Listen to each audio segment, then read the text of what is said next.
Le sang sur la scène de la vente aux enchères n'était pas le sien, mais elle pouvait quand même le sentir.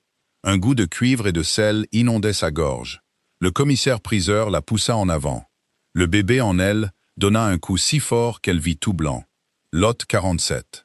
C'est ce qu'ils avaient écrit sur l'étiquette attachée à son poignet. Le métal mordait sa peau, déjà irrité par 3 jours dans l'enclos sous la salle des ventes. L'enclos sentait l'urine et le béton humide. Il y avait aussi une odeur plus ancienne, une odeur animale. La terreur résiduelle de chaque loup qui s'était tenu sur ce béton avant elle, attendant d'être vendu. Sarah posa la paume de sa main à plat sur son ventre rond et sentit un autre coup, plus vif cette fois, juste sous ses côtes. « Doucement », murmura-t-elle, sans savoir si elle parlait au bébé ou à elle-même. La salle des ventes était un abattoir reconverti, à la périphérie du territoire de Black Ridge. L'ironie de la situation ne lui échappait pas. Le plafond avait encore les vieux crochets à viande. Certains avaient encore des chaînes. Elle entendit la foule avant de la voir. Des centaines de loups entassés sur des gradins en bois qui gémissaient sous leur poids. L'air était épais de la fumée de pin des braseros et du musc âcre des meutes rivales. Le bruit était une chose vivante. Des rires, des cris, le craquement humide d'une noix que quelqu'un cassait entre ses dents au premier rang. Les pieds nus de Sarah atteignirent le bord de la scène. Les projecteurs l'aveuglèrent, et pendant 3 longues secondes, elle ne vit absolument rien. Puis sa vision s'ajusta, et elle aurait préféré que ce ne soit pas le cas. La salle des ventes était pleine. Il n'y avait que des places debout. Des loups d'au moins 6 territoires, à en juger par les différents insignes sur leurs vestes, leurs colliers, leurs avant-bras tatoués. La plupart étaient des parieurs et des joueurs, des loups de rang intermédiaire. Ils cherchaient des serviteurs, des ouvriers agricoles, quelqu'un pour frotter leur sol et absorber leur mauvaise journée. Quelques-uns étaient clairement des alphas. Ils étaient assis dans les loges surélevées le long du mur du fond, les jambes écartées et l'air ennuyé. L'un d'eux mangeait une pomme. Le bruit de ses dents brisant la peau du fruit résonna dans toute la salle. Aucun d'eux ne la regardait, pas encore. Elle n'était qu'un autre numéro de lot. Une autre oméga non réclamée, tirée du trou où elle avait survécu. Mise aux enchères parce qu'elle n'avait pas de meute, pas de protection et aucun statut légal dans un monde régi par la hiérarchie. Le commissaire-priseur, un bêta au cou épais nommé Gideon, avec une voix qui ressemblait à du gravier dans un mixeur, lui attrapa le bras et la tira au centre de la scène. Ses doigts s'enfoncèrent dans la chair tendre au-dessus de son coude. Elle se mordit l'intérieur de la joue assez fort pour goûter son propre sang cette fois, pas celui de quelqu'un d'autre. Mise à prix pour le lot 47. Gideon aboya dans le mégaphone. Femelle oméga, âgée d'environ 23 ans. Aucune affiliation à une meute, aucun lien de compagnon enregistré. Il marqua une pause, regardant le presse-papier dans son autre main, actuellement avec un petit. Il dit cela comme on mentionnerait une égratignure sur une voiture d'occasion. Ajoute de la valeur pour ceux d'entre vous qui auront besoin d'une nourrice plus tard.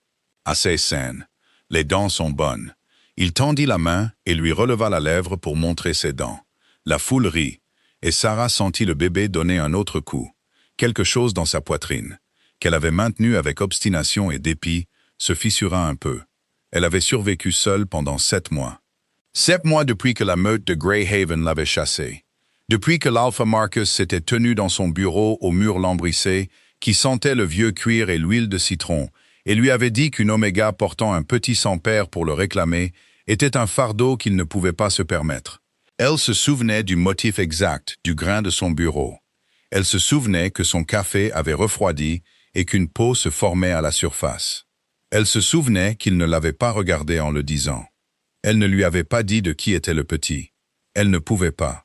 Le père était mort, ou du moins c'est ce que tout le monde croyait, et la vérité sur sa lignée était un secret qui la tuerait plus vite que le fait d'être sans meute. Alors elle était partie. 7 mois à dormir dans des ponceaux et des stations-service abandonnées. À manger ce qu'elle pouvait trouver dans les poubelles derrière les restaurants ouverts toute la nuit sur la route 9. À sentir le bébé devenir de plus en plus lourd tandis que son propre corps s'allégeait. Ses os de hanche étaient devenus une étagère. Ses clavicules projetaient des ombres. Mais le bébé était fort. Le bébé était si incroyablement, férocement fort. Il donnait des coups de pied, se retournait et pressait ses petits poings contre la paroi de son ventre, comme pour exiger de sortir dans un monde qui ne le méritait pas. Elle avait été capturée il y a 3 jours. Une patrouille frontalière du territoire de Black Ridge, l'avait trouvée endormie dans le sous-sol d'une clinique vétérinaire incendiée. Elle était recroquevillée autour de son ventre sur un nid de vieilles couvertures qui sentait le chien et l'antiseptique. Il n'avait pas été cruel. Pas vraiment. Il lui avait donné de l'eau. L'un d'eux, un jeune loup avec des cicatrices d'acné et des mains nerveuses, lui avait offert la moitié de son sandwich, dinde et emmental sur pain de seigle. Elle s'en souvenait aussi. Mais les loups non réclamés sur le territoire d'une autre meute étaient une propriété. Et la propriété était vendue aux enchères. Et donc la voilà.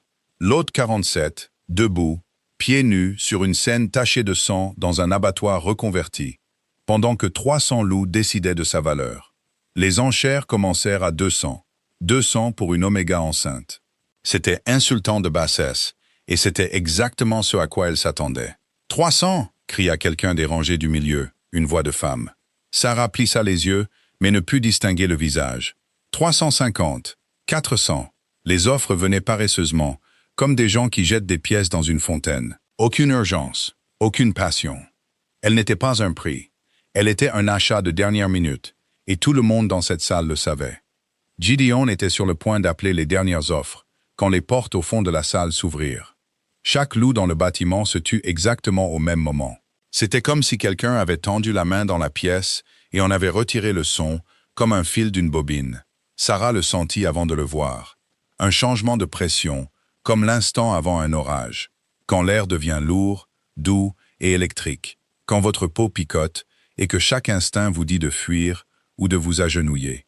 Les loups dans les rangées du fond faisaient déjà les deux. Certains se levaient précipitamment de leur siège, d'autres tombaient à genoux, là, dans l'allée. Elles pouvaient voir leur loup dans leurs yeux, ambre et or vacillant derrière des iris humains. Ils réagissaient à quelque chose de primal, de hiérarchique, quelque chose qui contournait complètement la pensée consciente. Il franchit les portes et les projecteurs l'éclairèrent. Sarah comprit pourquoi la pièce était devenue silencieuse. Il était énorme. Pas seulement grand, bien qu'il le fût aussi, au moins 1,95 m, mais bâti d'une manière qui suggérait que son corps était moins un corps qu'une arme qui portait des vêtements. Costume sombre, pas de cravate, le col ouvert sur sa gorge pour révéler le bord d'un tatouage qui montait de sa poitrine. De l'encre noire dans une langue qu'elle ne reconnaissait pas. Ses cheveux étaient noirs et coupés courts, à la militaire. Sa mâchoire semblait avoir été conçue par quelqu'un qui pensait que le compromis était un défaut de caractère. Mais ce furent ses yeux qui la figèrent. Doris, pas sombraise, pas noisette, pas bruns, avec des éclats de quelque chose de plus clair. Doris, de la couleur de la lumière de fin d'après-midi à travers le miel, la couleur des yeux d'un loup la nuit. Ils balayèrent la pièce avec l'attention calme et méthodique de quelqu'un qui catalogue les menaces. Et les loups sur lesquels il se posait tressaillaient. Il avait une suite. Bien sûr qu'il en avait une. 4 loups l'encadraient en formation de diamant, tous massifs, tous armés, sous dégageant le genre de violence tranquille qui vient d'années de pratique. Mais ils étaient des satellites, un bruit de fond.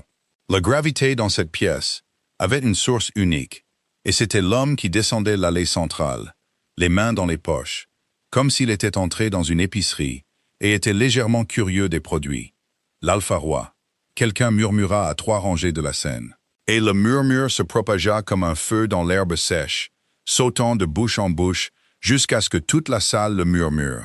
Kyle Draven, Alpha Roi du territoire d'Iron Blood, chef de la meute la plus grande et la plus redoutée du continent occidental. Le loup qui avait uni 4 territoires en guerre en un seul hiver, et dont le nom était utilisé pour effrayer les petits afin qu'ils finissent leur dîner. Sarah avait entendu les histoires. Tout le monde les avait entendues. Mais les histoires ne l'avaient pas préparée à la réalité physique de sa présence.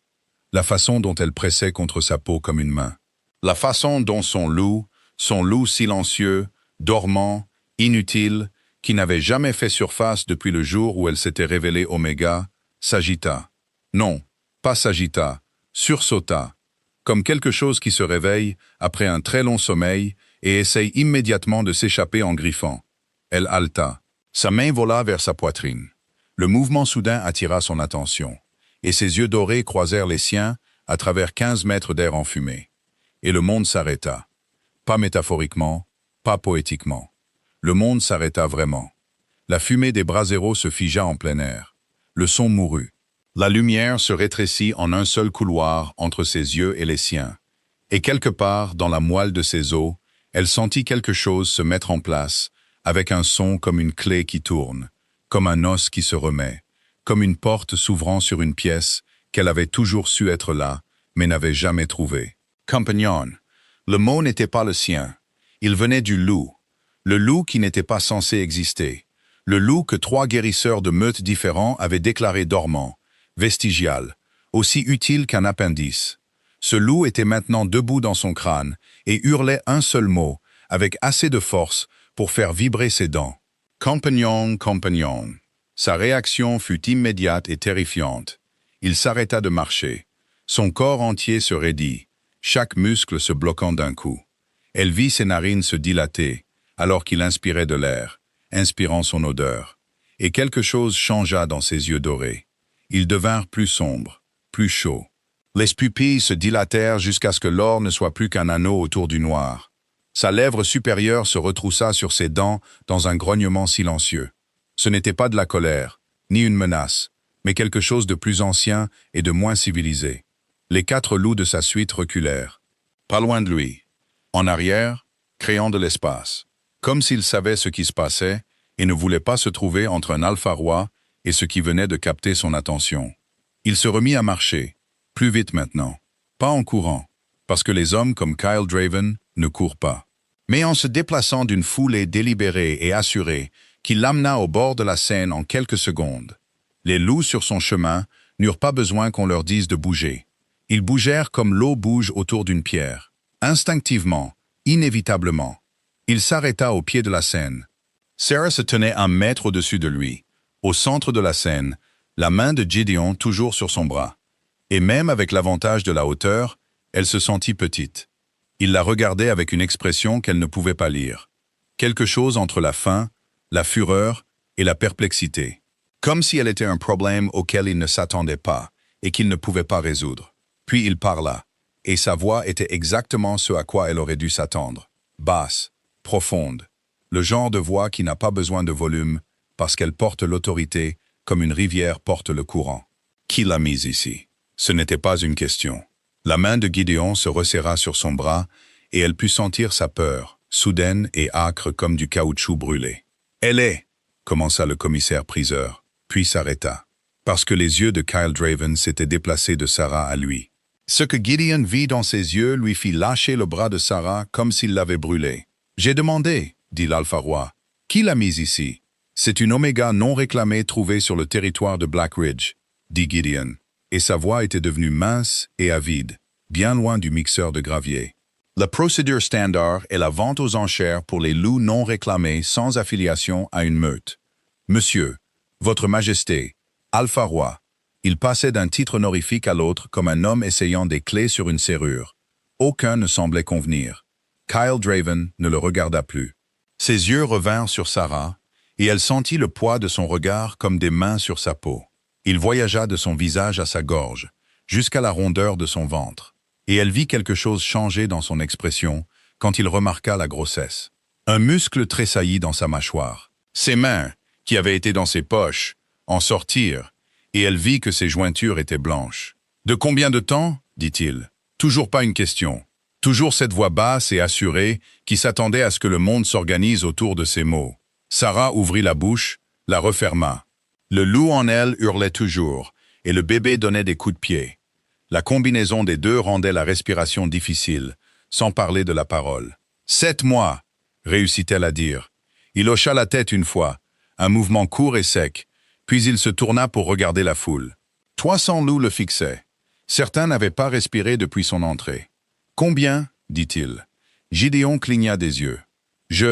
L'offre actuelle est de 400. Kyle Draven plongea la main dans la poche intérieure de sa veste de costume et en sortit quelque chose qui capta la lumière. Une carte, noire.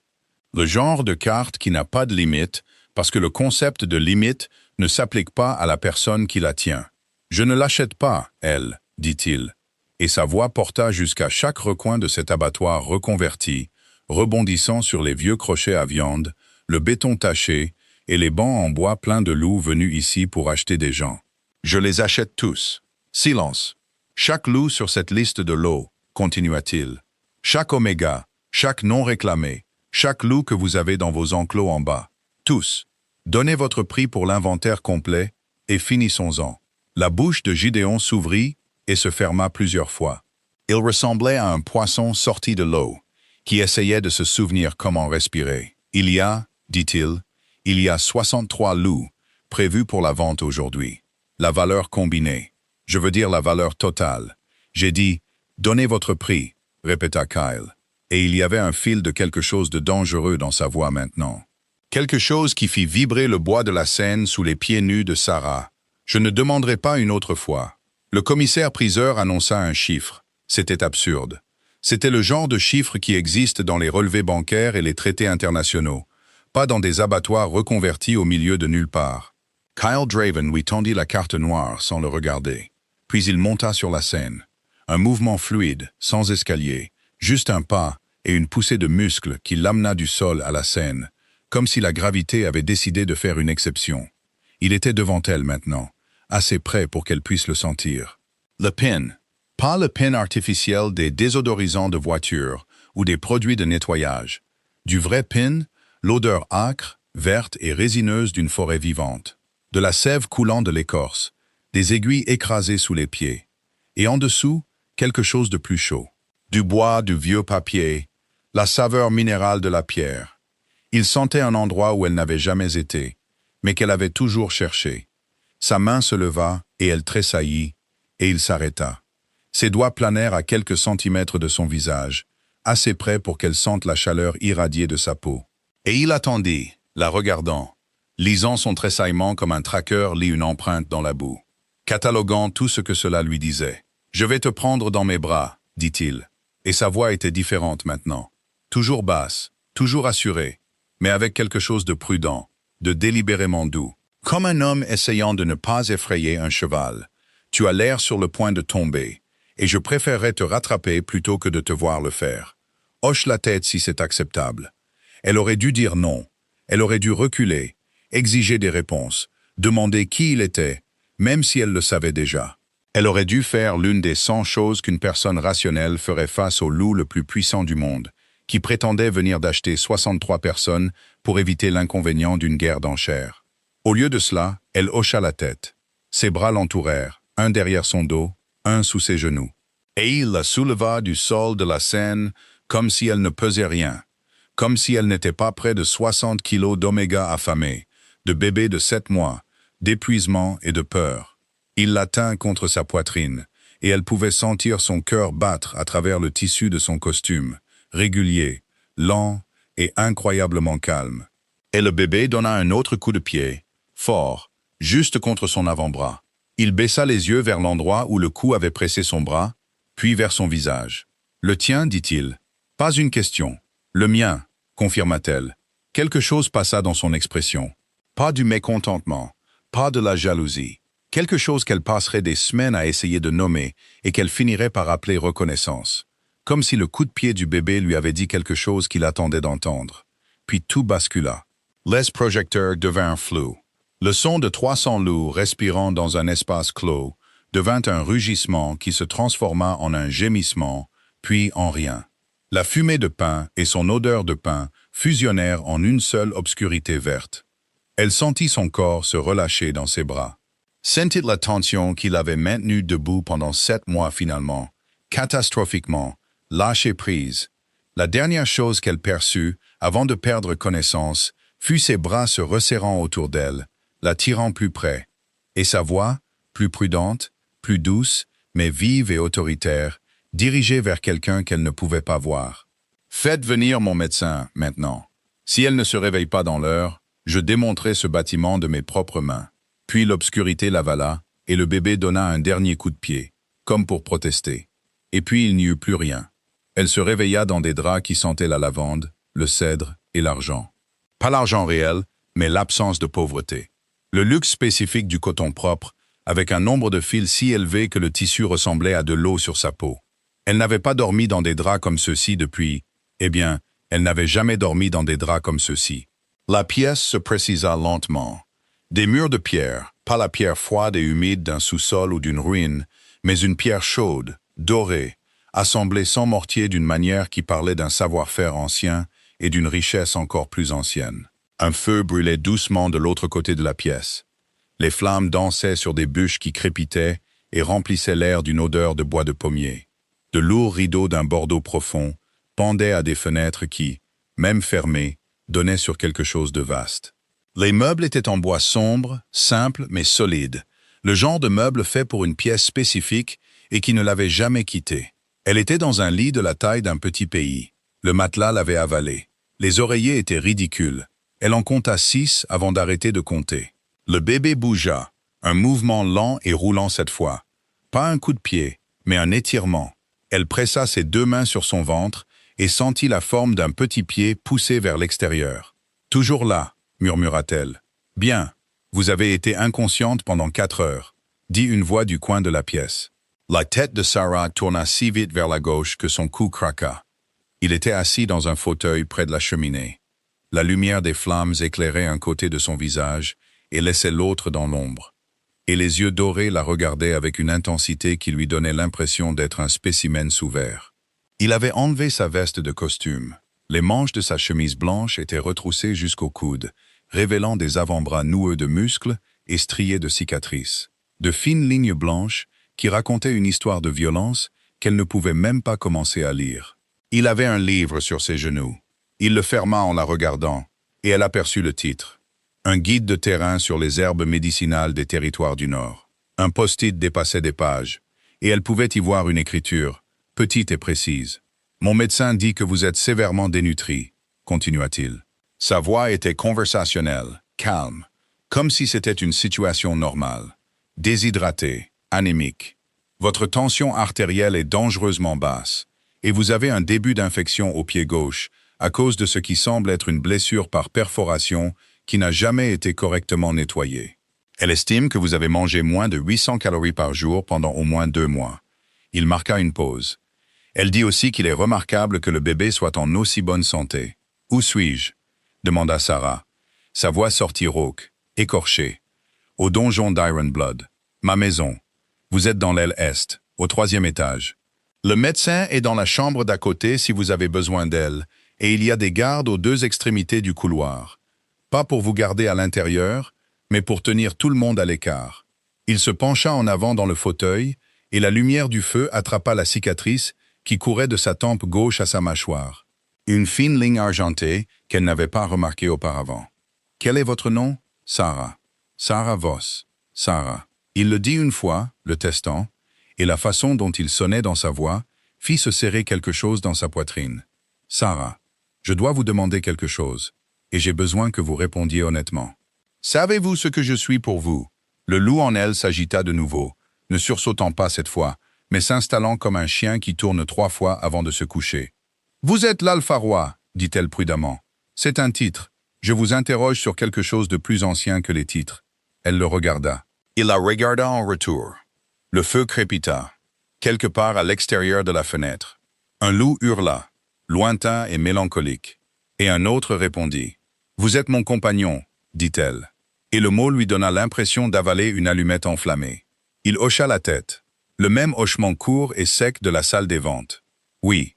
Puis il se leva et elle se tendit, chaque muscle de son corps se contractant en prévision de quelque chose. Elle ne savait pas quoi. Une revendication, un ordre, un contact. Mais il se dirigea vers la table d'appoint, versa un verre d'eau d'une carafe en pierre et le lui apporta. Et sa main, quand il la lui tendit, était stable. « Buvez, dit-il, puis mangez. Il y a de la soupe sur le plateau près du lit, de la courge butternut. Mon médecin a dit que ce serait doux pour votre estomac, après une malnutrition prolongée. » Il marqua une pause. « Nous parlerons du reste, quand vous pourrez vous tenir debout sans vaciller. » Il se tourna pour partir. Elle fixa son dos, la largeur de ses épaules, la puissance contrôlée dans chaque ligne de son corps. Et quelque chose comme de la confusion fleurit dans sa poitrine, à côté de la peur, du lien de compagnon et de l'épuisement. « Pourquoi ?» demanda-t-elle. Il s'arrêta à la porte, ne se retourna pas. « Pourquoi avez-vous acheté les 63 loups à cette vente aux enchères alors que vous auriez pu simplement enchérir sur moi ?» Maintenant, il se retourna. Un coin de sa bouche bougea. Pas tout à fait un sourire, quelque chose de plus sec, de plus privé. Parce que, dit-il, si j'avais enchéri sur vous seul, vous auriez été publiquement identifié comme la compagne de l'Alpha Roi avant que je puisse sécuriser ce bâtiment. Chaque loup dans cette pièce aurait connu votre valeur. Certains d'entre eux auraient essayé de vous prendre avant que je ne vous fasse sortir. Il pencha légèrement la tête. Acheter tout le monde vous a rendu invisible. Juste une autre Oméga dans un achat groupé. Personne dans cette pièce ne sait pour quel loup je suis venu. C'est la seule chose qui vous garde en sécurité en ce moment. Il partit. La porte se referma derrière lui avec un clic doux. Et Sarah resta assise dans l'énorme lit avec un verre d'eau à la main. Et le goût de la soupe de courge butternut, qu'elle n'avait pas encore essayé, remplissait son imagination. Et elle pensa pour la première fois en 7 mois qu'elle pourrait survivre à ça. Le bébé donna un coup de pied. Elle bat l'eau. La soupe était bonne. Pas bonne comme au restaurant ou pour impressionner, mais vraiment bonne. Le genre de bon qui vient d'une vraie courge, rôti jusqu'à caramélisation, puis mixé avec de la crème et une toute petite pincée de noix de muscade. Elle pouvait goûter la noix de muscade. Cette spécificité, que quelqu'un se soit tenu dans une cuisine et ait pensé à la noix de muscade, à la bonne quantité, à ce qui serait bon dans cette soupe particulière, lui fit piquer les yeux. Elle mangea tout. Puis le pain qui l'accompagnait, un petit pain rond, encore assez chaud pour que le beurre fonde au contact. Puis un plat de pommes compotées à la cannelle qu'elle trouva sous un tissu sur le plateau. Elle mangea jusqu'à ce que son estomac ait des crampes, à cause du volume inhabituel de nourriture. Puis elle s'assit, les mains sur son ventre, respira et attendit que la crampe passe. Elle a dû se rendormir, car quand elle ouvrit les yeux, le feu avait été ravivé et le plateau avait été remplacé par un nouveau. Du thé cette fois, encore fumant, et une assiette de fines tranches de poulet avec des légumes racines rôtis. Et il y avait autre chose sur la table de chevet. Une paire de chaussettes, en laine épaisse, tricotées à la main, à vue d'œil, d'un bleu si foncé qu'il était presque noir. Elle les enfila. Ses pieds, qui avaient été froids si longtemps qu'elle avait cessé de le remarquer, se souvinrent soudain de ce qu'était la chaleur, et ce souvenir lui fit mal. Le médecin vint le matin. Une louve nommée Dr. Lena Marsh, la soixantaine, avec des cheveux argentés tirés en une tresse et des mains qui sentaient l'iode et la camomille. Elle examina Sarah avec une douceur efficace, ses doigts pressants, palpant et s'arrêtant, son expression ne trahissant rien. « Le bébé est fort, dit-elle finalement, en retirant le stéthoscope de ses oreilles. Le rythme cardiaque est parfait. La position est bonne. Vous êtes plus avancé que je ne l'avais estimé au départ, plus proche de 8 mois. » Elle regarda Sarah par-dessus ses lunettes, ce qui signifie que vous étiez probablement déjà enceinte lorsque votre meute vous a chassé. Sarah ne dit rien. « Le père, continua le docteur Marsh, son ton soigneusement neutre. Est-il mort? » Sarah dit oui. Le mot sortit plat. Répétez. Le docteur Marsh la regarda un instant. Puis elle hocha la tête, prit une note sur son dossier et passa au pied infecté, qu'elle nettoya et pensa avec la même douceur efficace, sans poser d'autres questions. C'est le médecin qui lui parla par inadvertance de l'Alpha Roi, pas des commérages. Le docteur Marsh ne semblait pas être une femme qui commérait, mais elle parlait en travaillant, comme certaines personnes fredonnent. Un flot constant d'informations pratiques, qui peignait un tableau sans essayer. Il n'a pas dormi, mentionna-t-elle, en enveloppant le pied de Sarah dans de la gaze propre. Depuis la vente aux enchères, il y a 2 jours. Son loup est... Elle marqua une pause, choisissant son mot avec soin. Agité.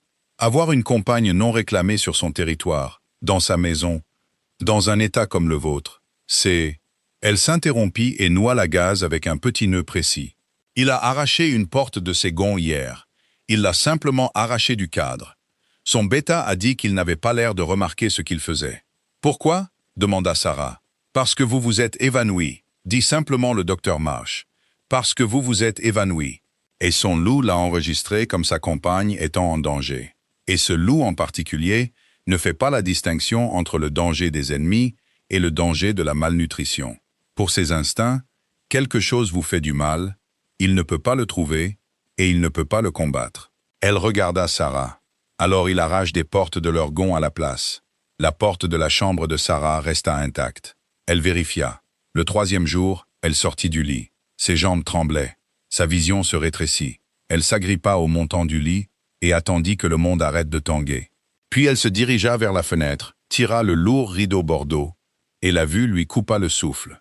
Le donjon d'Ironblood se dressait sur une crête, au-dessus d'une vallée si verte qu'elle semblait artificielle. Le fantasme d'un peintre d'une vallée, épaisse de forêts et traversée de rivières d'argent, qui captaient la lumière du matin. Les montagnes au-delà étaient enneigées même à la fin du printemps, leur sommet se dissolvant dans les nuages. Elle pouvait voir des loups se déplacer dans la vallée en contrebas, de minuscules silhouettes à cette distance, courant par paires et en groupe à travers la lisière des arbres. Et leur vue, la joie simple et sans complication de loups courant sur leur propre territoire, fit mal à quelque chose dans sa poitrine. Elle n'avait jamais eu ça, pas une seule fois. Vous ne devriez pas être debout. Elle se retourna. Il était dans l'embrasure de la porte. Aujourd'hui, il portait quelque chose de plus simple, un pull sombre et un pantalon qui semblait avoir été vraiment utilisé. Ses cheveux étaient légèrement en désordre, comme s'il y avait passé les mains. Les cernes sous ses yeux confirmaient ce que le docteur Marsh avait dit à propos de son sommeil. « J'avais besoin de voir dehors, dit-elle. » Il entra dans la pièce, ferma la porte derrière lui, s'appuya contre elle les bras croisés, et elle reconnut la posture pour ce qu'elle était. Il ne bloquait pas la sortie, mais se faisait plus petit, se penchant en arrière, lui laissant l'espace de toute la pièce pendant qu'il restait à son bord. « Sarah, dit-il, nous devons parler de ce qui va se passer maintenant. »« Maintenant, vous me réclamez, dit-elle. Elle voulait que ça sonne factuel. Ça sortit cassant. « Maintenant, vous me marquez et faites de moi votre Luna, et je vous appartiens, parce que c'est comme ça que fonctionnent les liens de compagnons. Et je n'ai pas le choix parce que je suis une Oméga et que vous êtes l'Alpha Roi. Et l'écart de pouvoir entre nous est si grand qu'il a son propre code postal. » Il ne tressaillit pas, il ne se mit pas en colère. Il resta là, les bras croisés, ses yeux dorés stables, et dit « C'est une option. » Elle cligna des yeux. « Quoi ? Je ne vous marquerai pas sans votre consentement, dit-il. » Sa voix était très égale, très contrôlée. Le genre de contrôle qui demande un effort. Mon loup n'aimerait rien de plus. Mon loup me hurle depuis 3 jours d'aller vers vous, de vous marquer, de rendre cela permanent. Et il me faut la plupart de mon énergie pour le contenir. Mais je ne suis pas mon loup, je suis un homme, et je ne réclamerai pas une femme qui a peur de moi. Le silence qui suivit fut la chose la plus assourdissante qu'elle ait jamais entendue. « Je suis », commença-t-elle, puis s'arrêta. Elle allait dire « Je n'ai pas peur de vous », mais ça aurait été un mensonge, et quelque chose dans la façon dont il la regardait, patient, stable, comme s'il pouvait attendre toute la journée, comme s'il pouvait attendre toute l'année, rendait le mensonge inutile. « J'ai peur de tout, » dit-elle à la place. « J'ai peur depuis 7 mois. J'ai peur de mourir de faim, et j'ai peur d'être attrapée. J'ai peur d'accoucher seule dans les toilettes d'une station-service. Et j'ai peur de ce qui arrivera à mon bébé dans un monde qui pense que les Omégas sont une propriété. » Elle prit une inspiration. Elle tremblait. « Vous n'êtes qu'une chose de plus sur une très longue liste. » Quelque chose changea sur son visage. Une fissure dans la pierre. Ses bras se décroisèrent, ses mains tombèrent le long de son corps. Elle vit ses doigts se fléchir, puis se crisper en poing, puis se fléchir à nouveau, comme s'ils menaient leur propre bataille. « Dites-moi ce dont vous avez besoin, » dit-il. 3 mots, la question la plus simple. Et pourtant, personne en 23 ans, dans 3 meutes différentes, à travers une enfance de cuisine et de sous-sol, et à s'entendre dire qu'elle était moins que rien, ne lui avait jamais demandé ça. « J'ai besoin, » commença-t-elle, et sa voix se brisa. Le bébé donna un coup de pied, et elle pressa sa main sur l'endroit et sentit le petit talon pousser contre sa paume. « J'ai besoin de savoir que mon bébé sera en sécurité. Tout le reste. Je peux survivre à tout le reste. J'ai survécu à tout le reste, mais je ne peux pas survivre s'il arrive quelque chose à ce bébé. » Il traversa la pièce. Pas lentement, pas prudemment. Il la traversa comme une rivière traverse un barrage, quand le barrage finit par céder. 3 foulées, peut-être 4. Et puis il fut devant elle, et ses mains étaient sur ses épaules. La chaleur de ses paumes brûlait à travers le tissu fin de la chemise de nuit qu'elle portait. Son odeur était partout. Pain, fumée de bois et pierre, et ses yeux étaient si proches qu'elle pouvait voir les stries plus claires dans l'or, de fines lignes d'ambre qui rayonnaient de la pupille comme des fissures dans le verre. « Votre bébé, dit-il, et sa voix était rauque maintenant, dépouillé du contrôle prudent, brut en dessous, sera l'enfant le plus protégé des territoires de l'Ouest. Pas à cause de ce qu'il est, mais à cause de qui est sa mère. Parce que sa mère est mienne. Ei mien signifie que personne ne vous touche, personne ne vous menace, personne ne vous regarde avec autre chose que le respect que vous méritez. Et s'ils le font, je réorganiserai personnellement leur structure squelettique. Il marqua une pause. Ce n'est pas une métaphore. Elle aurait dû être alarmée. L'intensité, la possessivité, la violence à peine contenue dans le mot « réorganiser ». Mais le loup en elle, cet impossible loup dormant qui ne devrait pas exister, ronronnait. Ronronnait vraiment. Elle ne savait pas que les loups pouvaient ronronner. « Et le père » dit-elle doucement. Ses mains se resserrèrent sur ses épaules. « D'une fraction de millimètre, il est mort, dit-il. Oui, alors le bébé n'a pas de père. Il en aura besoin d'un. En aura-t-il? Je me propose. » La pièce était très silencieuse. Le feu crépitait.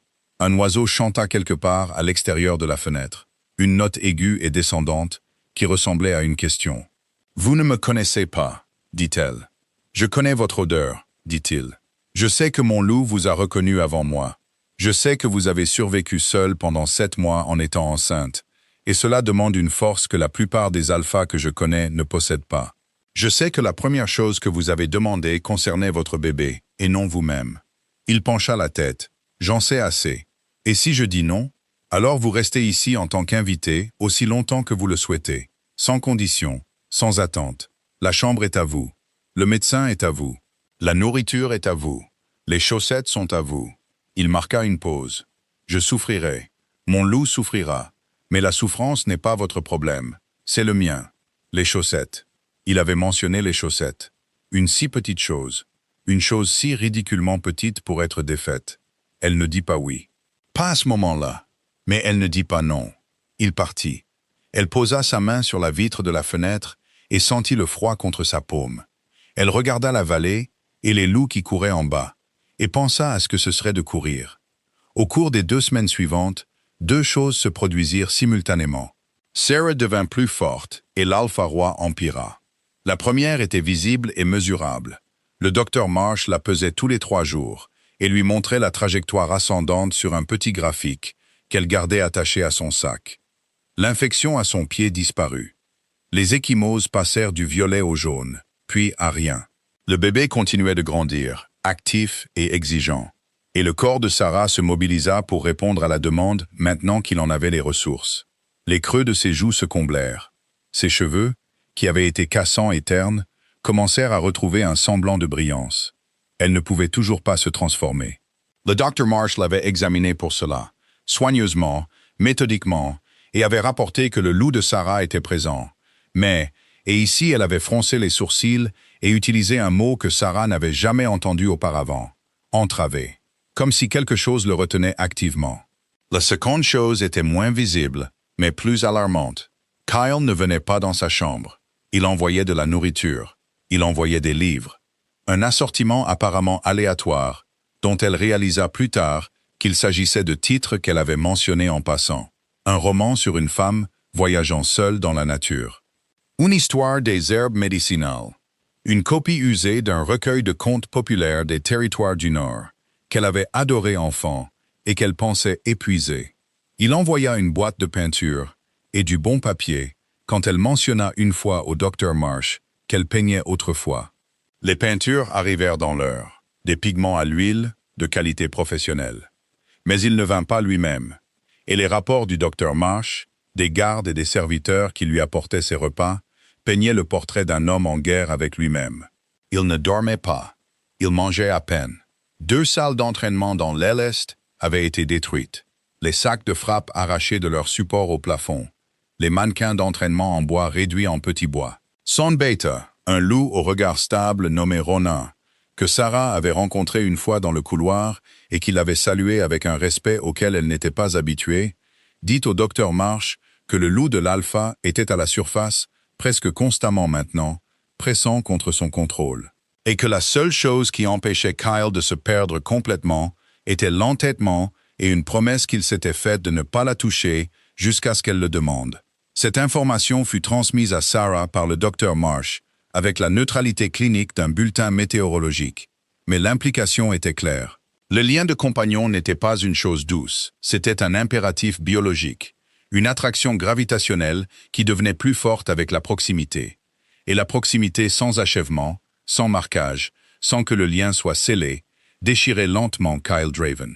Et pourtant, il ne venait pas. Sarah peignait. Elle mélangeait les couleurs sur le petit bureau près de la fenêtre et peignait la vallée, les loups, les montagnes, la façon dont la lumière changeait d'heure en heure. Et elle ne le peignait pas, lui, mais son odeur était quand même dans la pièce, persistant dans les draps, les rideaux et l'air lui-même. Et parfois, elle s'arrêtait, son pinceau à mi-chemin de la toile, et respirait simplement son odeur, sentant son loup s'agiter et souffrir. C'est pendant la 3e semaine que le passé la rattrapa. Elle était dans la petite bibliothèque du 2e étage, une pièce avec des fauteuils en cuir, des murs de livres et un tapis si épais que ses pieds nus, elle était passée des chaussettes à de vrais chaussons, bien qu'elle portât parfois encore les chaussettes en dessous par sentiment, y disparaissait. Elle avait trouvé un coin bien éclairé et lisait les contes populaires quand elle entendit des voix dans le couloir, des voix familières. Son sang se glaça, pas métaphoriquement. Elle sentit la température chuter dans ses veines, sentit ses mains s'engourdir, sentit le bébé devenir très immobile, comme si même dans l'utérus, il pouvait sentir le danger. « Je vous le dis », dit la voix, nasillarde et aiguë, exactement comme elle s'en souvenait. Elle a été vue à la vente aux enchères de Black Ridge. La patrouille frontalière a signalé une Omega correspondant à sa description. Nous avons suivi les registres de vente. Elle était dans l'achat groupé. L'achat groupé d'Iron Blood. Une seconde voie, plus profonde, plus mesurée. Alors elle est la propriété d'Iron Blood maintenant. Ce n'est pas notre problème. Elle porte un héritier de la lignée de Greyhaven. L'Alpha la voudra de retour. Sarah se tassa dans le fauteuil. Son cœur battait si fort qu'elle était sûre qu'il pouvait l'entendre à travers le mur. La première voix appartenait à Dominic Hale, bêta de la meute de Greyhaven, l'homme qui l'avait physiquement escorté à la frontière quand l'Alpha Marcus l'avait chassé.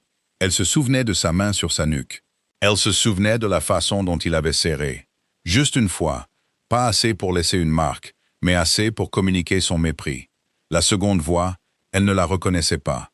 Leurs pas passèrent, s'éloignèrent. Sarah resta figée dans le fauteuil en cuir, le livre de contes pressé contre sa poitrine et le bébé donnant de courts coups de pied vifs. Et elle comprit que la sécurité fragile qu'elle avait construite dans cette pièce de pierre dorée, avec ses draps à la lavande et sa soupe de courge butternut, était sur le point de voler en éclats. Elle pouvait fuir.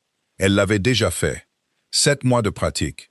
Elle savait comment disparaître, comment vivre dans les marges, comment se faire assez petite pour que l'attention du monde glisse sur elle. Elle pouvait prendre l'escalier de service, se faufiler par les cuisines, être à la lisière de la forêt avant que quiconque ne s'en aperçoive. Mais le lit était si chaud, mais les chaussettes étaient si chaudes, mais le bébé méritait mieux qu'un ponceau, mais l'Alpha Roi se déchirait de l'autre côté de ce bâtiment parce qu'il avait promis de ne pas la toucher.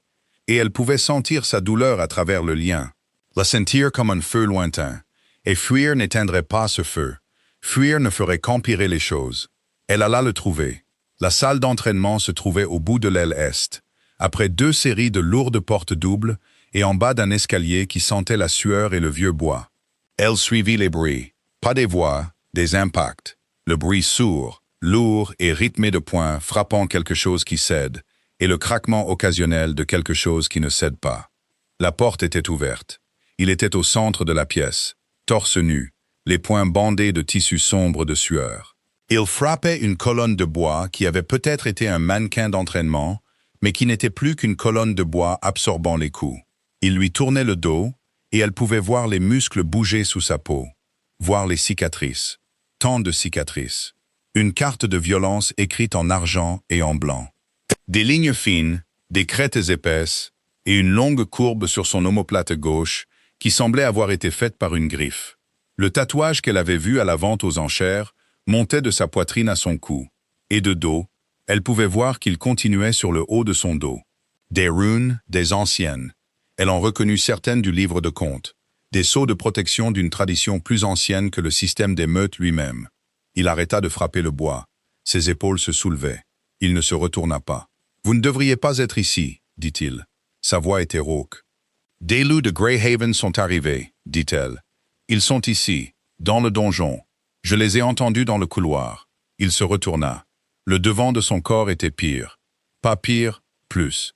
Les cicatrices continuaient sur sa poitrine et son abdomen. Et ses yeux dorés, n'étaient pas dorés maintenant. Ils étaient sombres. L'or avalé par le noir.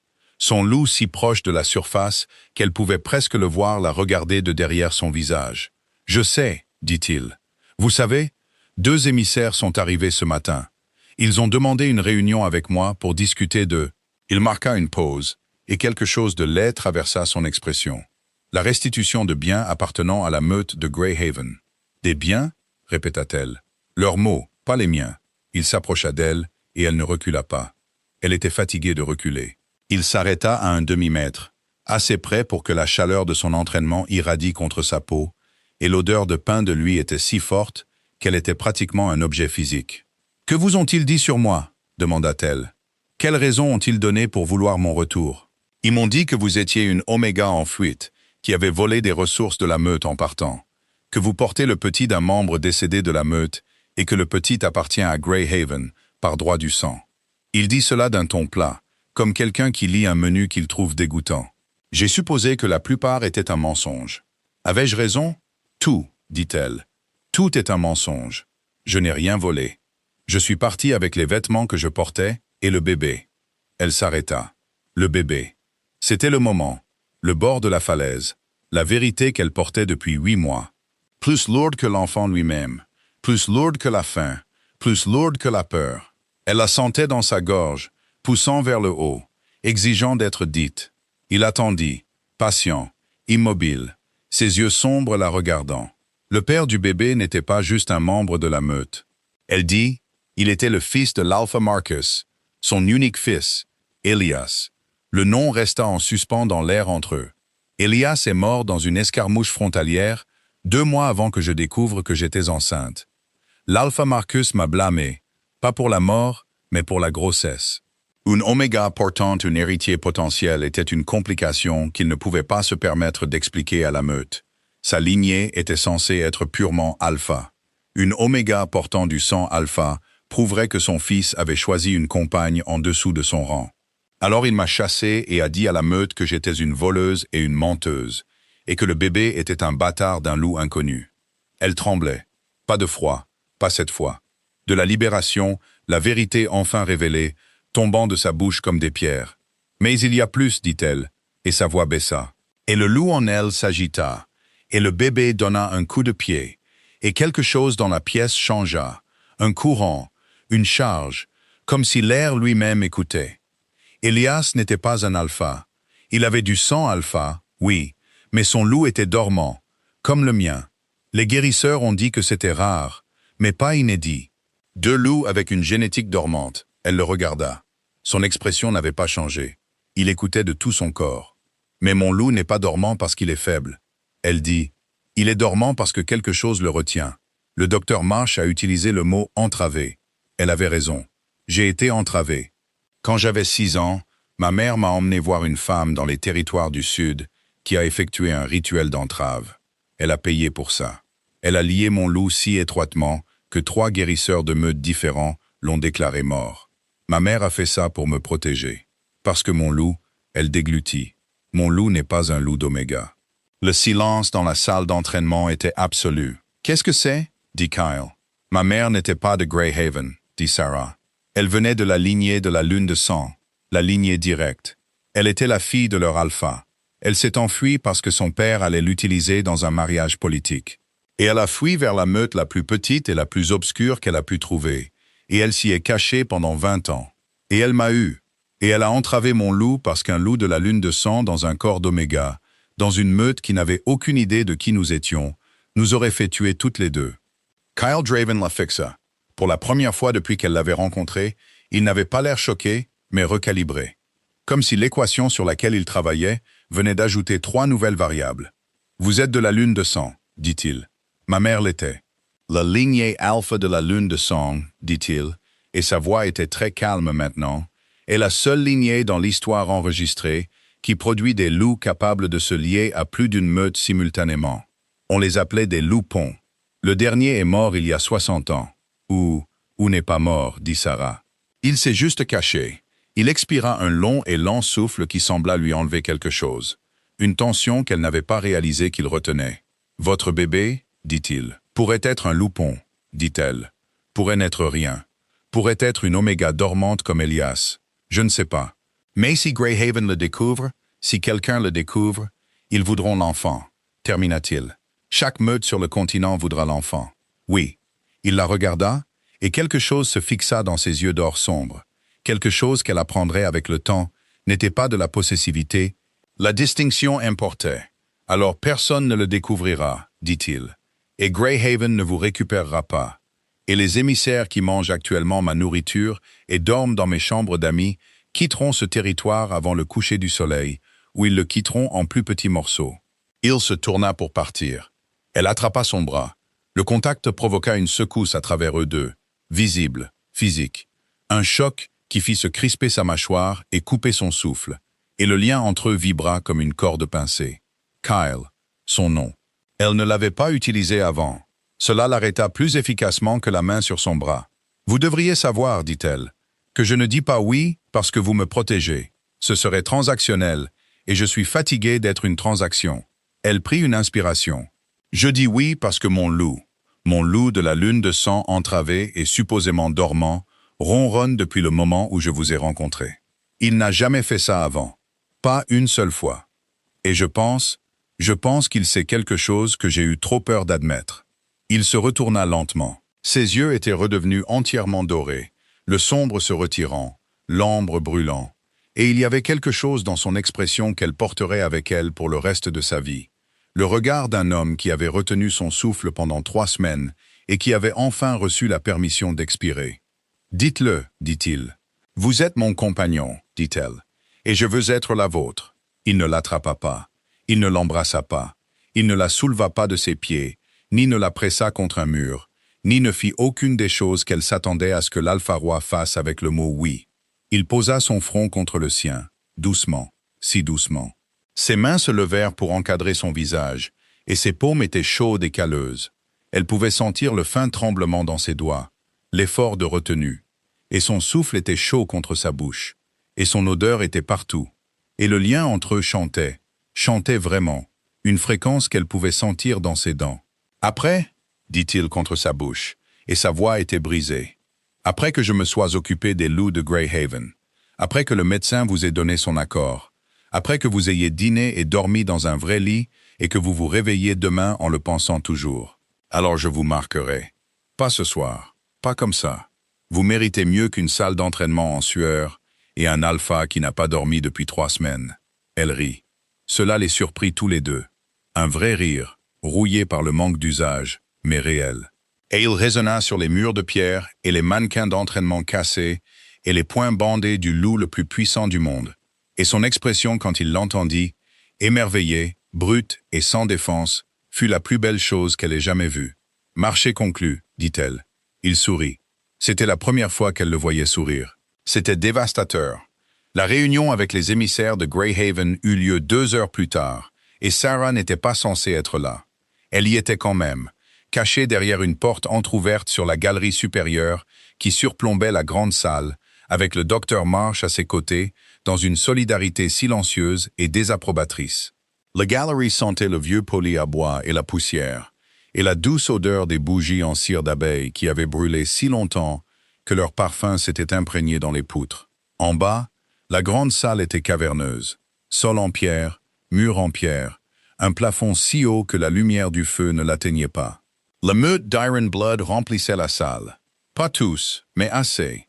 50 loups, peut-être 60, debout en rang le long des murs, silencieux, les yeux fixés sur le devant de la pièce, où Kyle était assis sur une chaise qui était techniquement un trône, mais qui semblait avoir été conçue par quelqu'un qui pensait que le confort était un avantage tactique. Les émissaires de Greyhaven se tenaient au centre du sol. Ils étaient 3. Dominic Hale, le bêta qu'elle avait entendu dans le couloir, une femme qu'elle ne reconnaissait pas, grande avec des traits acérés et des yeux encore plus vifs, portant la tenue formelle d'une ambassadrice de meute. Et derrière eux, planant au bord du groupe avec l'air de quelqu'un qui avait été traîné ici contre son gré, un loup plus jeune qu'elle reconnaissait. Theo Marsh. Aucun lien de parenté avec le docteur Marsh. Malgré le nom, il avait été un gamma à Greyhaven, de bas rang, silencieux, le genre de loup qui se fondait dans le décor de la vie de la meute comme un meuble. Il avait aussi été la seule personne de toute la meute à avoir été constamment gentil avec elle. Pas une gentillesse spectaculaire, pas une gentillesse héroïque, mais il lui avait gardé une assiette au dîner de la meute quand les autres Omégas l'écartaient.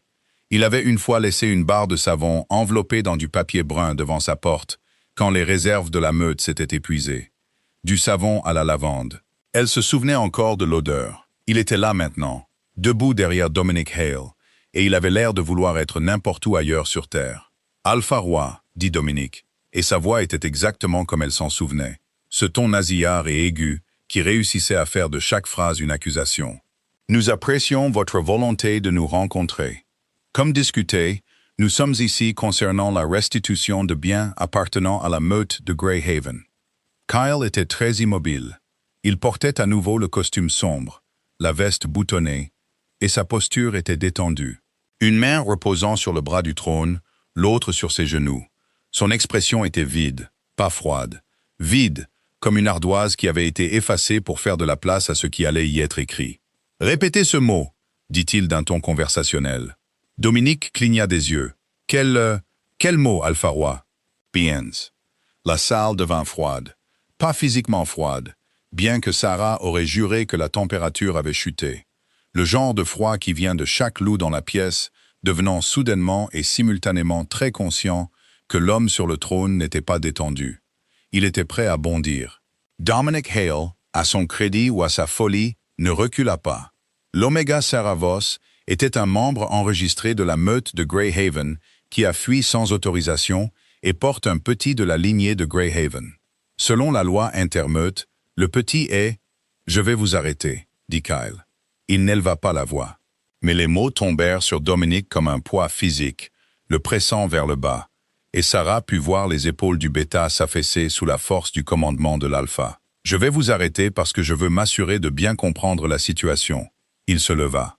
La salle retint son souffle. « Vous me dites, dit-il, en descendant les 3 marches peu profondes du trône au sol, que votre alpha a chassé une oméga enceinte en hiver, sans ressources, sans protection et sans meute. Il laissa cela en suspens. Il laissa le silence faire son travail. Et maintenant, 8 mois plus tard, vous la voulez de retour. Pas parce que vous avez développé une conscience, pas parce que votre alpha regrette sa cruauté, mais parce que le petit qu'elle porte pourrait avoir un sang précieux, et vous aimeriez en réclamer la propriété. » Il s'arrêta devant Dominic. Comme du bétail. « Alpha Roi, » dit Dominic, et sa voix avait perdu un peu de son tranchant. La loi intermeute est claire sur. La loi intermeute, dit Kyle, est une suggestion. Je n'en suis pas une. Il tendit la main et prit Dominic Hale à la gorge. Pas une charge, pas une saisie, un geste. Décontracté, presque doux, comme on prendrait un verre d'eau. Sa main se referma autour du cou du bêta et le souleva, et les pieds de Dominic quittèrent le sol. L'ambassadrice recula en trébuchant, et chaque loup dans la salle fit un pas en avant, puis s'arrêta, parce que les yeux de l'Alpha Roi étaient devenus dorés, et le pouvoir qui émanait de lui donnait à l'air un goût d'ozone et de fer. « Saravos, dit-il, tenant Dominic à bout de bras, avec la facilité d'un homme tenant un téléphone, est sous ma protection. Elle n'est pas un bien, elle n'est pas du bétail, elle n'est pas une transaction, elle est mienne. Le petit qu'elle porte est mien. Et si votre alpha a un problème avec ça, il peut venir ici lui-même et me le dire en face, et je lui donnerai la même réponse que je vous donne, mais avec plus de dents. » Il reposa Dominic. Le bêta chancela, haletant, sa main allant à sa gorge. Un cercle de marques rouges se formait déjà sur sa peau. Kyle recula, ajusta sa manchette, regarda l'ambassadrice, qui était devenue de la couleur du vieux papier. « Vous avez jusqu'au coucher du soleil, dit-il. Quittez mon territoire. Ne revenez pas. Si je vois à nouveau des loups de Greyhaven sur mes terres, je considérerai cela comme un acte de guerre. Et on m'a dit que je suis très bon à la guerre. » L'ambassadrice ouvrit la bouche, la referma, l'ouvrit à nouveau. « Alpha Roi, dit-elle, et sa voix tremblait. L'Alpha Marcus n'acceptera pas cela. » Alors l'Alpha Marcus n'aurait pas dû jeter quelque chose de précieux. C'est une leçon que la plupart des gens apprennent enfant. Il se tourna pour partir, puis s'arrêta, parce que Théo, le silencieux Théo, qui se fondait dans le décor, s'était avancé. « Alpha Roi, Tous les yeux dans la salle se tournèrent vers le jeune gamin. Dominic, se frottant toujours la gorge, émit un bruit de protestation étranglé. Théo l'ignora. « Je veux rester », dit Théo. Kyle le regarda. « Je n'étais pas censé dire ça », continua Théo, et sa voix était instable. Mais son menton était levé. « J'étais censé venir ici, soutenir la revendication des émissaires et rentrer chez moi. Mais Sarah est... » Il s'arrêta. Elle était la seule dans cette meute qui m'ait jamais remercié quand je faisais quelque chose pour elle. Elle était la seule qui se souvenait de mon anniversaire. Et ce qu'ils lui ont fait, il déglutit. Je ne veux pas faire partie d'une meute qui fait des choses comme ça. La salle était très silencieuse. Kyle étudia le jeune loup pendant un long moment. Puis il leva les yeux vers la galerie. Et Sarah sut avec une certitude absolue qu'il avait su qu'elle était là depuis le début. Ses yeux croisèrent les siens à travers la porte entr'ouverte. Et un sourcil se leva. Une question silencieuse. Elle hocha la tête. Kyle se retourna vers Théo. « Bienvenue à Iron Blood, dit-il. » Dominic Hale regarda de Théo à Kyle, à la porte de la galerie, et de nouveau, et quelque chose changea dans son expression.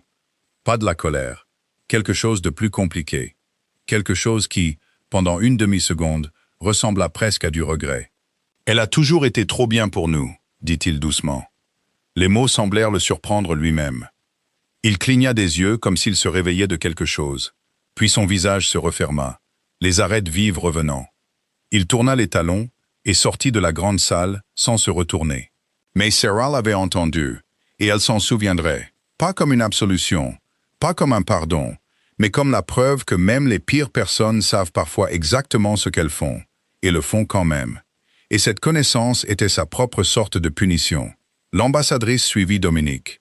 Au coucher du soleil, la délégation de Greyhaven était partie. Théo reçut une chambre au 3e étage, à 3 portes de celle de Sarah.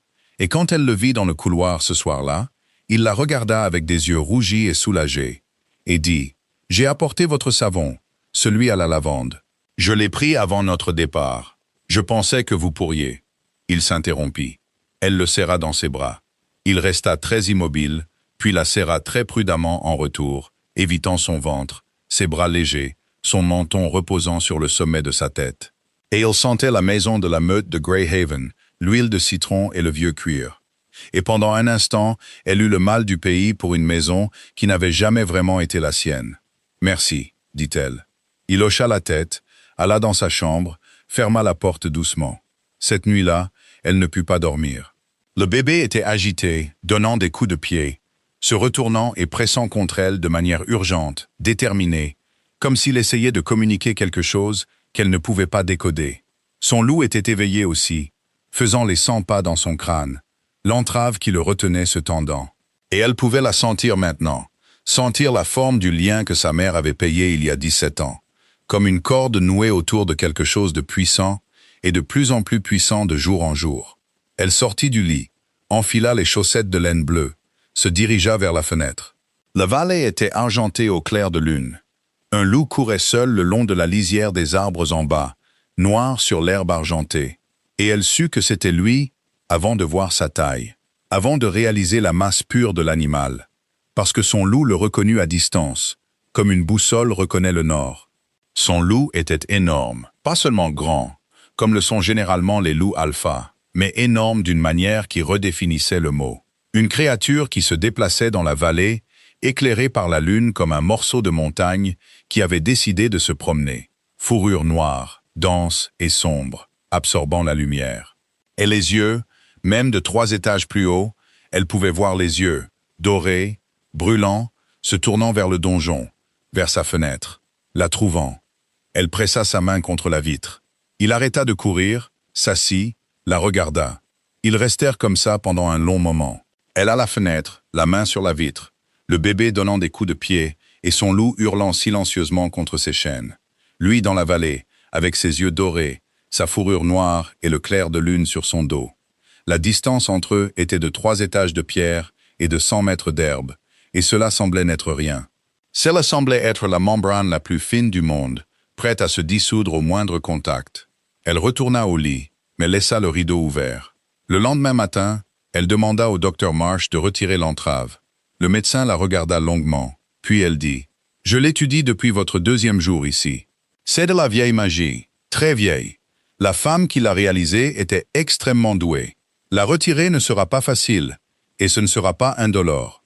Et je ne peux pas garantir ce qui se passera lorsque le loup sera libéré. Il a été lié pendant 17 ans. Il pourrait être... Elle marqua une pause. Considérable. Je sais ce que c'est, dit Sarah. Je l'ai toujours su. Je l'ai senti toute ma vie, poussant contre les cordes, essayant de sortir. Elle baissa les yeux vers son ventre où le bébé dormait pour une fois. Un rare moment de calme. Je le protégeais. Mais il n'a plus besoin de protection. Le docteur Marsh hocha la tête. Elle alla chercher ses instruments. Le déliement prit 3 heures. Sarah s'en souviendrait par fragments. L'odeur d'herbe brûlée, de la sauge et quelque chose de plus sombre. Quelque chose qui sentait le dessous des pierres. La voix du docteur Marsh, stable et basse, chantant des mots dans une langue qui précédait la langue commune. La sensation, indescriptible vraiment, de cordes se dissolvant en elle. Pas des cordes physiques, mais quelque chose tissé à travers ses os, son sang, sa moelle, se défaisant fil par fil. La douleur était extraordinaire. Pas la douleur aiguë d'une blessure ou la douleur sourde de la faim. Quelque chose de plus profond. La douleur de l'expansion, de quelque chose qui avait été comprimé pendant 17 ans, prenant soudainement l'espace qu'il était toujours censé occuper. Elle sentit son squelette vibrer. Elle sentit son sang chauffer. Elle sentit le bébé se réveiller et donner un coup de pied violent. Et elle sentit son loup, se libérer. Il ne fit pas surface comme les autres loups. Il n'y eut pas de changement graduel, pas d'émergence lente de l'animal derrière les yeux humains. Il la frappa comme une vague, comme un mur d'eau. Et elle allaita, son dos se cambra, et le pouvoir qui se déversa en elle n'était pas le pouvoir d'une oméga. Ce n'était même pas le pouvoir d'un alpha. C'était autre chose, quelque chose de plus ancien, quelque chose qui remplit la pièce, et en déborda, qui secoua les murs de pierre et fit vibrer les fenêtres, et qui envoya une impulsion à travers le territoire d'Iron Blood, que chaque loup dans la vallée sentit dans ses dents. Le Dr. Marsh recula en trébuchant. Ses yeux étaient grands ouverts. « Oh !» souffla-t-elle. « Oh mon Dieu !» Les yeux de Sarah étaient ouverts, mais elle ne voyait pas la pièce. Elle voyait tout le reste. Le territoire s'étalait autour d'elle comme une carte qu'elle pouvait sentir. Chaque loup, un point de chaleur, un battement de cœur qu'elle pouvait sentir, compter et nommer. Ronan le bêta dans l'armurerie, affûtant une lame. Théo dans la cuisine, faisant la vaisselle parce qu'il ne savait pas quoi faire d'autre. 14 sentinelles à la frontière nord. 8 petits jouants dans la cour derrière le hall principal. Kyle, qui était de nouveau dans la salle d'entraînement, dont elle pouvait sentir le battement de cœur, comme si sa main était sur sa poitrine, dont le loup était soudainement et violemment éveillé et essayait de la rejoindre. Il fut dans sa chambre en moins d'1 minute.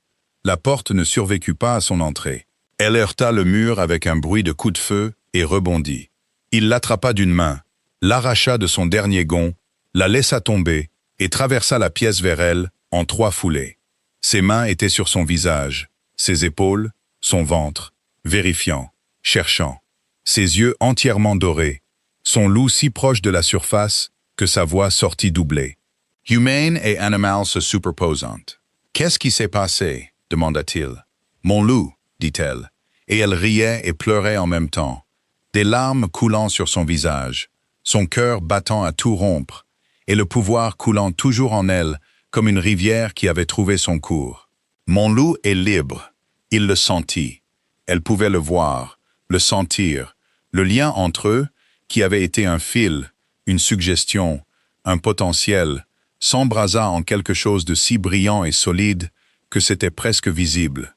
Ses yeux s'écarquillèrent.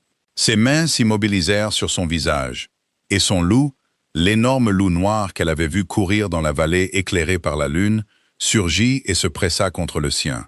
Et les 2 loups se rencontrèrent, et le son qu'ils firent fut plus ressenti qu'entendu. C'était un son comme un retour à la maison. « Sarah » dit-il, et sa voix se brisa. Et l'Alpha Ra, le loup le plus redouté du continent occidental, l'homme qui avait uni 4 territoires en un seul hiver, tomba à genoux devant elle, pressa son visage contre son ventre, et y resta, respirant, ses mains sur ses hanches, son front contre l'endroit où son avenir donnait des coups de pied, se retournait et vivait. Elle passa ses mains dans ses cheveux. Ils étaient plus doux qu'elle ne l'avait imaginé. Ils restèrent comme ça, tandis que la porte gisait en éclats sur le sol, que le docteur Marsh s'excusait discrètement, et que le pouvoir d'un loupon s'installait dans les eaux du donjon d'Ironblood, comme s'il avait toujours été là. Ils n'eurent pas beaucoup de temps. La nouvelle d'une montée en puissance sur le territoire d'Ironblood se propagea rapidement. Les loups parlaient. Les réseaux de meutes transportaient l'information comme les veines transportent le sang. Et en 48 heures, chaque alpha du continent occidental sut que quelque chose s'était réveillé sur le territoire de Kyle Draven.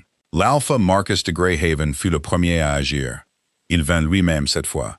Pas d'émissaire, pas d'ambassadeur. Marcus Greyhaven amena 50 loups à la frontière du territoire d'Ironblood à l'aube d'un mardi. Et il apporta autre chose aussi. Une revendication écrite, scellée, estampillée de l'insigne de Greyhaven, affirmant formellement le droit du sang sur le petit à naître de son fils décédé, Elias. Sarah la prit par Ronan, qui vint à sa porte, frappa une fois et dit « L'alpha demande que vous restiez dans votre chambre. Greyhaven est à la frontière. » Elle ne resta pas dans sa chambre. Elle trouva Kyle dans la grande salle, déjà en armure. Pas en costume cette fois, mais dans le cuir noir et la plaque renforcée que les loups d'Ironblood portaient pour la guerre. La transformation était frappante. En costume, il ressemblait à un homme qui se trouvait être dangereux. En armure, il ressemblait à ce qu'il était, une arme. « Il réclame le bébé », dit-elle. Il se retourna, ses yeux la parcoururent, vérifiant, toujours vérifiant, et sa mâchoire se serra quand il vit qu'elle n'était pas dans sa chambre où elle était censée être. Mais il ne perdit pas de temps à discuter. Il réclame le bébé. Oui, et vous? Il invoque une ancienne loi qui permet à un alpha de meute de réclamer ses petits-enfants nés de membres de la meute, quel que soit le statut de la mère. C'est techniquement valide. Techniquement, mais il vous a chassé publiquement, ce qui dissout techniquement sa revendication. Cependant, il soutient que l'exil était une mesure disciplinaire, pas une dissolution formelle de l'appartenance à la meute, et que vous restez légalement une oméga de Greyhaven. Il marqua une pause. C'est fragile. Cela ne tiendrait pas dans un tribunal équitable. Mais Marcus ne cherche pas un tribunal. Il cherche un combat. Pourquoi maintenant? Demanda Sarah. Pourquoi venir lui-même? Pourquoi amener 50 loups? Parce que son réseau d'espions lui a enfin dit ce que le mien m'a dit il y a 3 semaines. Kyle dit. Il la regarda. Que vous êtes la compagne de l'Alpha-Roi, et que vous portez peut-être plus que son petit-fils. Quelqu'un lui a parlé du sang de la lune de sang. Kyle hocha la tête. Je ne sais pas qui, mais oui, il sait ou soupçonne. Sarah sentit le bébé donner un coup de pied violent, le genre de coup qui fait mal, qui coupe le souffle. Elle pressa sa main sur l'endroit et respira à travers. Et le loup en elle, son loup libre, déchaîné, glorieusement puissant, grogna.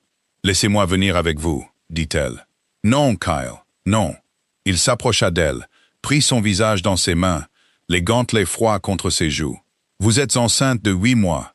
Vous portez un enfant qui pourrait être le premier loupon en 60 ans. Vous êtes ma compagne, et je ne vous ai même pas encore marqué. Et s'il vous arrive quelque chose avant que j'aie cette chance, je réduirai ce continent en cendres. » Il appuya son front contre le sien. « S'il vous plaît, restez ici. Laissez-moi m'en occuper. » Elle aurait pu argumenter. Elle aurait pu insister. Elle aurait pu souligner que son loup était libre maintenant et que son pouvoir était considérable, et qu'elle n'était pas l'oméga effrayé et affamé qui l'avait emporté de cette scène d'enchère 3 semaines auparavant. Au lieu de cela, elle dit « Revenez ». Il l'embrassa sur le front. Le contact était à peine là, une caresse de lèvres sur la peau, mais le lien entre eux pulsa avec lui. Brillant, chaud et douloureusement doux. Il partit avec 30 loups. Ronan à sa droite, les autres en formation derrière, tous armés, tous se déplaçant avec l'efficacité sinistre de loups, qui avait déjà fait ça. Sarah alla à la fenêtre. Elle attendit. Ce qui suivit, elle le reconstituerait plus tard à partir du récit de Ronan et des fragments que Kyle lui-même finirait par lui raconter. Cela se déroula ainsi. L'Alpha Marcus Greyhaven avait 57 ans et avait été l'alpha d'une meute de taille moyenne pendant 32 de ces années. Il n'était pas stupide. Il n'était pas faible. C'était un homme qui avait fait un calcul en chassant Sarah. Un calcul froid et pragmatique, selon lequel l'embarras d'une oméga portant le petit de son petit-fils l'emportait sur la valeur du petit lui-même. Ce calcul avait été faux, et il le savait, et la connaissance d'avoir eu tort avait tourné en lui comme du lait caillé. Il se tenait à la frontière avec ses 50 loups disposés derrière lui, la revendication légale à la main, et le regard d'un homme qui avait tout misé sur une main qu'il savait mauvaise, et la jouait quand même, parce que ce coucher était pire. Kyle arriva à la frontière avec 30 loups, s'arrêta à 6 mètres de Marcus, et dit « Vous devriez rentrer chez vous. » Marcus ne rentra pas chez lui. Marcus dit « Le petit est du sang de Greyhaven. La mère est de la meute de Greyhaven. La loi intermeute est claire. Je suis dans mon droit. La mère, dit Kyle, et chaque mot atterrit comme une pierre jetée dans une eau calme. A passé 7 mois à dormir dans des fossés et à manger dans des poubelles parce que vous l'avez jeté. Le petit a survécu avec 800 calories par jour. Elle avait un pied infecté, de l'anémie et une tension artérielle qui a fait utiliser à mon médecin un langage que je n'ai jamais entendu un professionnel de la santé utiliser auparavant. Il fit un pas en avant. Vous avez fait ça. Vous avez créé ça. Et maintenant, vous voulez réclamer la propriété de la chose que vous avez essayé de détruire. Le visage de Marcus fit quelque chose de compliqué. Les muscles autour de sa bouche se contractèrent. Et pendant un instant, un souffle.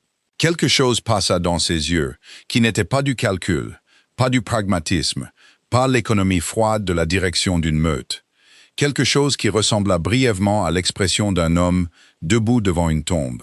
« Elias », dit-il, et sa voix était différente, plus mince. Et Sarah, à 5 kilomètres de là, n'entendrait jamais cette partie, mais Ronan le lui dirait, et elle la porterait. Elias était tout ce que j'avais, et elle était la dernière chose de lui que je pouvais encore. Il s'arrêta, sa mâchoire travailla, puis le masque revint, claquant en place comme une visière. La revendication tient. Remettez l'oméga et le petit, ou cela deviendra un conflit territorial. Kyle le regarda longuement, puis il dit « Non ». Marcus fit signe à ses loups. Le combat dura 11 minutes. Plus tard, Ronan lui dirait que l'Alpha Roi ne perdit pas le contrôle. C'était la chose remarquable. Il ne se mit pas en rage, ne devint pas frénétique, ne devint pas la bête que les histoires disaient qu'il pouvait devenir. Il se battit comme un chirurgien, précis et dévastateur, démantelant la formation de Marcus, avec la patience méthodique d'un homme démontant une horloge. Il se battit sous forme humaine pendant les 3 premières minutes et sous forme de loup pendant les 8 restantes. Et le loup noir, qui émergea, était si grand, si rapide et si brutalement efficace que les loups de Greyhaven commencèrent à céder avant qu'ils ne les atteignent. Marcus lui-même dura plus longtemps. Pas parce qu'il était plus fort, mais parce qu'il était têtu. Parce que ce qui le poussait, le chagrin, l'orgueil ou la combinaison toxique des deux, avait transformé sa colonne vertébrale en fer et son jugement en cendre. Il combattit Kyle Draven pendant 4 minutes, ce qui était 3 minutes et 50 secondes de plus que la plupart des loups. Et quand il tomba finalement, épinglé sous la patte du loup noir avec les dents de l'Alpha Roi à sa gorge, il dit une chose: « Prends soin du garçon, pas du petit, pas de l'héritier, du garçon. » Kyle le laissa se relever. Marcus quitta la frontière avec ses loups, la plupart marchant. Certains portés, aucun mort. Et il ne se retourna pas. Il abdiquerait 3 mois plus tard, donnerait la meute de Greyhaven à son bêta, déménagerait dans une cabane dans les montagnes du Nord, où personne n'entendrait parler de lui pendant 2 ans. Jusqu'à ce qu'une petite peinture arrive au donjon d'Iron Blood, expédiée anonymement d'un jeune loup courant au clair de lune. Sarah l'accrocherait dans la chambre d'enfant et ne dirait jamais à personne d'où elle venait. Kyle retourna au donjon au crépuscule. Elle le rencontra dans la grande salle, bousculant Ronan, les gardes et le médecin, qui lui dirent tous de rester à l'étage, et qu'elle ignora avec la détermination joyeuse d'une femme dont le loup avait la taille d'un petit cheval et dont la patience était épuisée. Il était toujours en armure. Il y avait du sang sur ses gantelets, pas le sien, et ses cheveux étaient en désordre. Il y avait une coupure au-dessus de son sourcil gauche qui se refermait déjà, et il la regarda comme on regarde un feu après un long moment dans le noir. « Il est parti », dit-il. « Je sais », dit-elle. « Je l'ai senti. J'ai tout senti. » Ses yeux s'écarquillèrent légèrement. « Le lien, le lien !» Elle hocha la tête. « Je pouvais vous sentir vous battre. Je pouvais sentir les loups. Je pouvais sentir... » Elle marqua une pause. « Tout le territoire. Chaque loup. Je pense que c'est ce que fait un loup-pont. Je pense que je peux tous les sentir. » Les loups autour de la salle la fixaient. Ils avaient entendu les histoires, les conversations chuchotées sur la compagne de l'Alpha Roi, l'Oméga qui n'était pas une Oméga, le Loupon qui ne devrait pas exister. Maintenant, ils la regardaient, et les expressions sur leur visage n'étaient pas de la peur ou de la suspicion, mais autre chose, quelque chose de plus calme, quelque chose qui ressemblait à l'expression sur le visage d'une personne quand elle entend une chanson qu'elle pensait perdue. Kyle tendit la main vers elle. Elle se blottit dans ses bras, et l'armure était froide, dure et inconfortable, et elle s'en fichait. Son menton reposait sur le sommet de sa tête. Ses bras l'entouraient. « Attention au ventre. Toujours attention. Je veux le faire maintenant, » dit-elle contre sa poitrine. « Le marquage. Je ne veux pas attendre demain. Je ne veux pas attendre que le médecin me donne son accord. Je ne veux pas attendre de me réveiller et de le penser toujours. Je le pense maintenant. Je le pense depuis le moment où vous m'avez demandé ce dont j'avais besoin. Et personne ne m'avait jamais demandé ça avant. » Elle sentit son cœur s'accélérer, sentit ses bras se resserrer. « Ici, dit-il, dans la grande salle, devant la meute. Oui, vous savez ce qu'est un marquage, ce que ça signifie. Une morsure au cou, un lien scellé dans le sang et l'odeur, et quelque chose de plus ancien que les deux, permanent, irréversible. L'équivalent loup d'un tatouage qui dit « celui-ci pour toujours » sur chaque cellule de son corps. « Oui, dit-elle, je sais. » Il recula assez pour la regarder. Ses yeux étaient d'or pur et brûlant. Puis il la souleva, et cette fois, elle était prête. La force sans effort, la chaleur, l'odeur. Il la porta jusqu'au devant de la grande salle, au pied du trône, et il la posa sur ses pieds, et la tourna pour faire face à la meute. 50 loups, peut-être plus. Ils s'étaient rassemblés sans être appelés, avaient senti ce qui se passait à travers le lien que Sarah commençait seulement à comprendre. Le lien qui connectait chaque loup de ce territoire à elle, comme des fils partant d'un point central. Ils se tenaient en silence, regardant. Kyle se plaça derrière elle. Elle pouvait sentir la chaleur de lui contre son dos, la pression de sa poitrine, la vibration de son loup juste sous la surface. Il écarta ses cheveux sur le côté, exposa la courbe de son cou, l'endroit où il rencontrait son épaule, l'endroit où la marque irait. Ses lèvres touchèrent d'abord l'endroit. Un baiser, doux. Son souffle était chaud, et elle pouvait sentir son cœur battre contre son dos, plus vite maintenant, perdant son calme pour la première fois depuis qu'elle le connaissait. « Mienne, murmura-t-il contre sa peau. Pas un ordre, pas une revendication, un vœu. Vôtre, dit-elle. Il mordit. La douleur fut vive et immédiate. Puis elle disparut, remplacée par quelque chose qui n'était pas le contraire de la douleur, mais son absence. Une chaleur qui partit de son cou et se propagea dans son corps comme de l'encre dans l'eau, atteignant chaque cellule, chaque nerf, chaque molécule de son être. Elle sentit le lien se verrouiller en place, sentit qu'il devenait une partie d'elle, comme son battement de cœur était une partie d'elle, une constante, un acquis, un fait. Et puis le loup en elle hurla, pas le hurlement silencieux et intérieur qu'elle entendait depuis la vente aux enchères. Un vrai hurlement, un hurlement qui venait de sa gorge humaine, mais qui portait la résonance de quelque chose de bien plus grand, de bien plus ancien. Et il secoua la pierre de la grande salle, fit flamboyer le feu dans le foyer, et mit chaque loup dans la pièce à genoux. Pas en soumission, en reconnaissance. « Luna » murmura quelqu'un. Le mot se propagea comme le nom de Kyle s'était propagé dans la salle des ventes, sautant de loup en loup, gagnant en poids et en chaleur à chaque répétition. Luna, Luna, Luna. Sarah se tenait au devant de la grande salle avec la marque de l'Alpha Roi sur son cou, ses mains sur son ventre, son loup chantant en elle et 50 loups agenouillés devant elle. Et elle pensa au ponceau, à la nourriture des poubelles et aux toilettes des stations-service. Et elle pensa à un café froid avec une peau se formant à sa surface. Et elle pensa à une barre de savon à la lavande laissée devant une porte. Et elle pensa que rien de tout cela n'avait plus d'importance. Pas parce que ça avait été effacé, mais parce que ça avait été surmonté. Le bébé donna un coup de pied. Elle baissa les yeux, pressa sa paume sur l'endroit. « Bientôt, » lui dit-elle, « c'est presque l'heure. » Les bras de Kyle l'entourèrent par derrière, son menton reposant sur le sommet de sa tête, ses mains couvrant les siennes sur le ventre. Et le bébé donna un coup de pied contre sa paume. Et il fit un son, un petit son silencieux, que personne d'autre dans la salle ne pouvait entendre. Un son qui n'était pas celui de l'Alpha Roi, du loup redouté, ou de l'homme qui pouvait arracher des portes de leur gonds.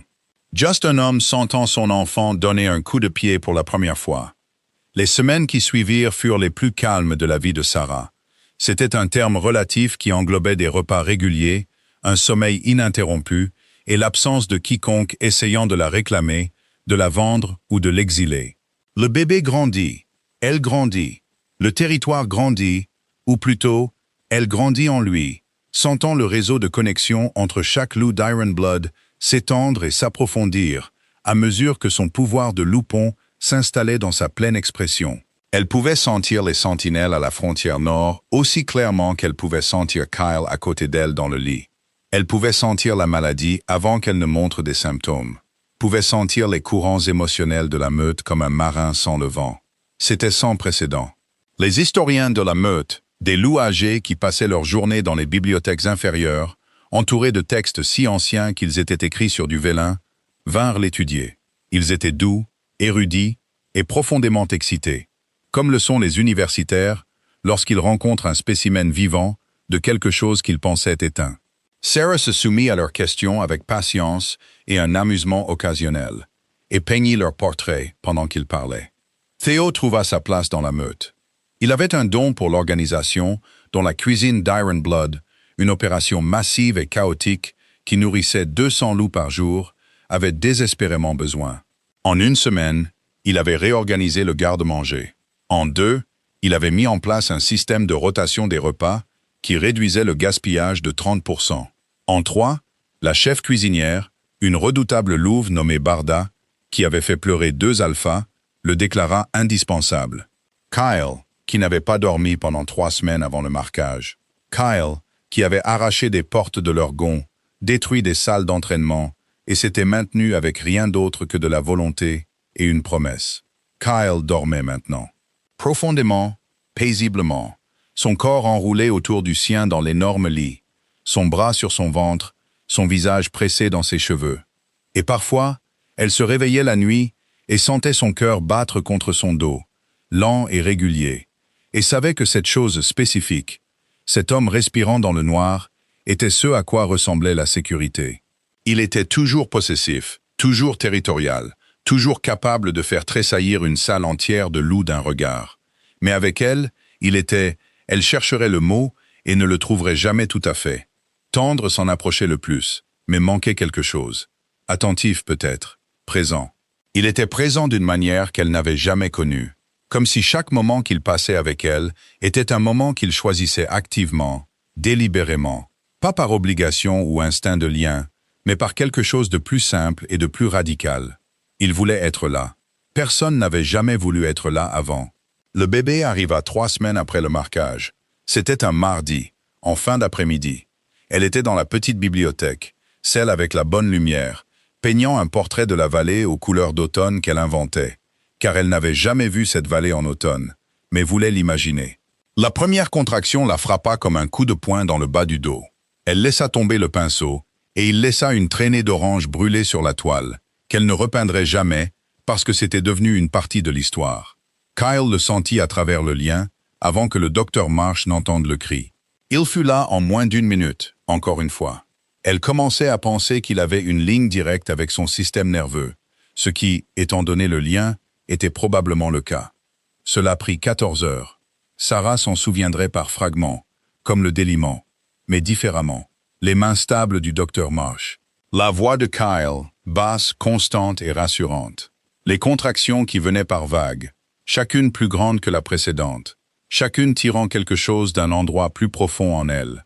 Le moment où le pouvoir du loupon surgit sans y être invité, et où chaque loup du territoire sentit la nouvelle vie arriver. Le sentit comme un lever de soleil, sentit la meute s'agrandir d'un membre. Le bébé naquit juste avant l'aube. Un garçon, petit, ridé, hurlant, avec une touffe de cheveux sombres et des yeux qui, au premier instant où ils s'ouvrirent, étaient dorés, abyssaux. Sarah le regarda et sentit quelque chose se réorganiser dans sa poitrine. Une restructuration si fondamentale qu'elle penserait plus tard à sa vie en 2 parties, avant et après ce visage. Kyle coupa le cordon.